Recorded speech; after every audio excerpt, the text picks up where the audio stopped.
Assalomu alaykum hammaga. Mana navbatdagi yana bugungi ikkinchi 22 kilovatlik Nijniy Gaylamikat yo'limiz dastlabki qilyapmiz. Yo'limiz umuman ko'mir tanlanmaydi.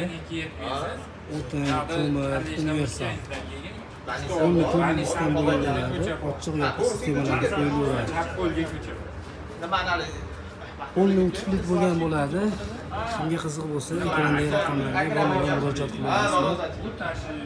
Katta yo'limiz 7,8 million so'm dastavkasi ichida 12 ta viloyatga mutlaqo tekin. Adomiy komplektida terma regulyator, turbina regulyatori, turbinasi, ikkita tozalaydigan instrumenti,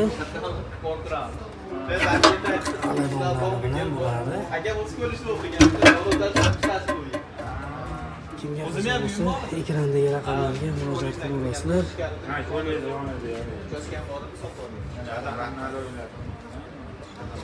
E'tiborlaringiz uchun rahmat. Bundan tashqari bizda bunkerlik yo'llar ham ishlab chiqaramiz. Bunkerlik disni, verniy gariniya disni har bir turidan bor. Bemalol kimga qiziq bo'lsa, ularga chiqib olasizlar.